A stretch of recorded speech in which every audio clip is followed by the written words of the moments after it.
ఇప్పుడు మనం ప్రస్తుతం జూబ్లీహిల్స్ నియోజకవర్గంలో ఉన్నాము. అంటే ఇక్కడ రహమత్ నగర్ డివిజన్ దగ్గర ఉన్నాము. ఇప్పుడు చాలా మంది కూడా ఇక్కడ పెద్దవాళ్ళు కనిపిస్తున్నారు. వాళ్ళని అడిగి తెలుసుకునే ప్రయత్నం చేద్దాం. మరి జూబ్లీహిల్స్ ఎన్నికలు ఏ విధంగా జరగబోతున్నాయి, మరి ఎట్లా జరుగుతున్నాయి? చాలామంది అనేకంగా ఏదేదో మాట్లాడుకుంటున్నారు జూబ్లీహిల్స్ మీద. రాష్ట్ర ప్రజలు మాత్రం ఇక్కడ జూబ్లీహిల్స్ వైపే చూస్తున్నారు.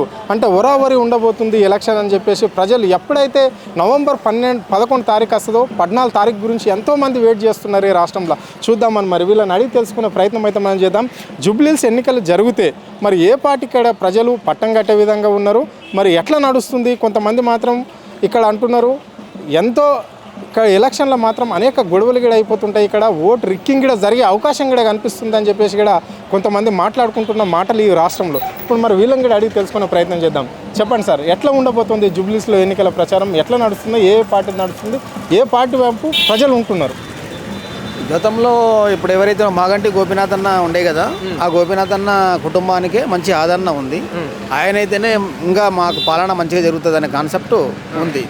ఇప్పుడు ఏదైతే ఉందో, ఇప్పుడు ఉన్న కాంగ్రెస్ పార్టీ ఏదైతే ఉందో, ఈ 22 నెలలు అవుతుంది అనుకుంటా నాకు తెలిసి అధికారం వచ్చి ఎక్కడ వేసిన గొంగడు ఎక్కడే అనేది ప్రజలు ఒక భయాందోళనకు గురవుతూ ఉన్నారు.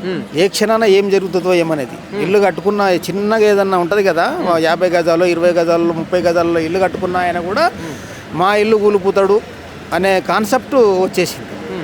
ఆల్రెడీ ఇక్కడ ఇంద్రమ్మ ఇళ్ళే ఇస్తున్నారు. 60 గజాల జాగుంటే చాలు, మేము ఇంద్రమ్మ ఇల్లు ఇస్తున్నాం. గతంలో ఎవరైతే మాగంటి గోపీనాథ్ గారు ఎమ్మెల్యేగా ఉన్నప్పుడు ఇండ్లు ఇచ్చినవి కూడా మళ్ళీ వాళ్ళకి ఏమంటారు లిస్టులో వచ్చినవి కూడా తీసేసి మళ్ళీ వాళ్ళకి కావాల్సిన వాళ్ళకి ఎవరికో ఇవ్వడం. ఎంతోమంది ఇప్పుడు మేము గలీలో తిరుగుతూ ఉన్నాం కదా, చాలామంది ఇబ్బంది పడుతూ ఉన్నాం. మీ సేవలో తిరిగి అప్లికేషన్ 2-3 అప్లికేషన్లు పెట్టుకొని తిరుగుతూ ఉన్నాం. చాలా బాధపడుతూ ఉన్నారు జనాలు. సార్ ఒకటి చెప్పండి, ఇక్కడ యువ నాయకునికి కాంగ్రెస్ పార్టీ టికెట్ ఇచ్చింది, ఇక్కడ బీజేపీ పార్టీ కూడా పోటీలో ఉంది. సో మళ్ళీ ఇక్కడ యూనివర్సిటీకి సంబంధించిన నిరుద్యోగులు కూడా ఇక్కడ ఎంతోమంది నామినేషన్ వేసారు. రకరకాల మంది ఇక్కడ పోటీలో ఉన్నారు. దాదాపుగా 100కు పైగానే ఇక్కడ నామినేషన్లు పోటీలో ఉన్నారు. వాళ్ళు నామినేషన్లు వేసిన వాళ్ళందరూ పోటీలోనే ఉన్నారు. సో మరి కాంగ్రెస్ పార్టీ మాత్రం ఒక ప్రెస్టేజ్గా సవాల్గా తీసుకుంటున్నది ముఖ్యమంత్రి. ఎందుకంటే యువ నాయకునికి ఓటిచ్చి మనం అవకాశం ఇచ్చినాం కాబట్టి. హైదరాబాద్ చుట్టుపక్కల మనకు హైదరాబాద్ దాటిన తర్వాత ఎంతోమంది జనాలు మనల్ని ఆదరించిన కానీ హైదరాబాద్ గేటర్కి సంబంధించిన వాళ్ళు ఒక్క ఎమ్మెల్యే కూడా గెలవలేకపోయినాం మనం. కాబట్టి జూబ్లీహిల్స్లో వచ్చిన అవకాశాన్ని సద్వినియోగం చేసుకోవాలి, దుర్వినియోగం చేసుకోకూడదు అని చెప్పేసి ముఖ్యమంత్రి ఒక గట్టి నమ్మకంతో ఉన్నాడు. ఆయన ప్రెస్టేజ్గా సవాల్గా తీసుకుంటున్నాడు. నవీన్ యాదవ్ని గెలిపిస్తామంటున్నాడు. మరి దీన్ని ఎట్లా చూస్తారు మీరు? సరే, ముఖ్యమంత్రి గారికి ఏ రకంగా ఉందో తెలియదు కానీ ఏదైతే ఉందో జూబ్లీహిల్స్ ఎలక్షన్ ఏదైతే ఏరియా ఉందో అక్కడ కూడా ఎవరు కూడా మేము వచ్చి 10 మందికి చెప్తే అందరూ నమస్కారం ఉంది, ఇప్పుడు ఉన్న సీఎం తోటి మాకెందుకు అనే కాన్సెప్ట్లో మనం గట్టిగా మాట్లాడితే ఏదో అవుతుంది అనే కాన్సెప్ట్లో ఉన్నారు తప్ప ప్రేమతోటి మాత్రం ఎవరూ లేరు. మేము ఇల్లు తిరుగుతూ ఉన్నాం కదా, ఎక్కడ పోయినా కానీ మాగంటి గోపీనాథ్ సునీతమ్మ గారికి మేము ఓట్లేసి గెలిపిస్తాం, వాళ్ళనే గెలిపించుకుంటాం అనే కాన్సెప్టే ఉంది. Okay right. సునీతమ్మ ఏడుపుని కూడా కొంతమంది రాజకీయం చేస్తున్నారు. దీన్ని ఎట్లా చూస్తారు మీరు? తప్పు అది ఇప్పుడు బాధతో వచ్చినది. అది ఆ ఏడుపు అనేది ఇప్పుడు నాకు ఏడుపు ఎగ్దం రాదు. నేను ఎంత సకలగూళ్ళు చేసినా కూడా ఏడుపు అనేది రాదు. ఏడుపు ఎక్కడికి వెళ్ళి రావాలి? బాధ ఉంటేనే ఏడుపు వస్తుంది. ఆ విషయం మనం రాజకీయంగా మాట్లాడడం చాలా బాధాకరం. ఆ రకంగా ఇప్పుడు కొంతమంది మంత్రులు మాట్లాడినారు, అది చాలా బాధాకరం. అది ఏడుపు అనేది రాజకీయం, అదేదో పబ్లిక్ కోసము అదేదో అన్నట్టు మాట్లాడడం అనేది కరెక్ట్ కాదు. అది యాక్చువల్గా ఎలక్షనే పెట్టకూడదు. మీరేమన్నానండి కానీ ఎలక్షనే పెట్టకూడదు.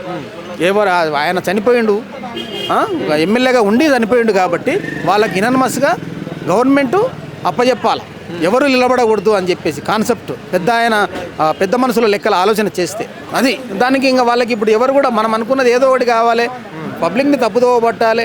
ఇప్పటికీ దగ్గర 2 సంవత్సరాలు అవుతుంది, 3 సంవత్సరాలకు వస్తుంది, ఎలక్షన్స్ లేవు. టైం పాస్ చేసుకుంటూ అది ఇది అని చెప్పేసి ఎలక్షన్ అవుతుందని తెలుసు, కాదని తెలుసు, టైం పాస్ చేసుకుంటూ రాజకీయాలు చేస్తూ ఉన్నారు పెద్దలు చిన్నలు అందరూ కలిసి. అన్ని పార్టీలు ఒకటి మీరేమన్నా అనుకోండి కానీ ఏ ఒక్క పార్టీ అనేది కాకుండా అన్ని పార్టీలు మీరేమన్నా ఒక ఇదిగా పబ్లిక్ని అంతా చూచే చేస్తూ ఉన్నారు. Okay right. మరి ఇక్కడ బీసీ ఉద్యమం కూడా రాష్ట్రంలో బలంగా నడుస్తున్న నేపథ్యంలో కాంగ్రెస్ పార్టీ బీసీ అభ్యర్థికి టికెట్ ఇచ్చింది కాబట్టి ఆయన ధీమా ఎట్లా వ్యక్తం చేస్తున్నాడంటే అన్ని పార్టీలతో నాకు సంబంధాలు ఉన్నాయి, ఇక్కడ బీసీ ఉద్యమం నడుస్తుంది, నన్ను గెలిపించే ఆస్కారం అయితే ప్రజల్లో ఎవరిని కల్పించినా కానీ నన్ను గెలుస్తాడు అని చెప్పేసి అంటున్నారు. నేను గెలవబోతున్నా అని చెప్తున్నాడు. మరి బీసీ ఉద్యమం ఏమైనా ప్రభావం పడే అవకాశం ఉందా? బీసీ ఓట్లంతా బీసీలు ఎవరైతే నిలబడ్డారో వాళ్ళ వైపు పడే అవకాశం అయితే ఉందా?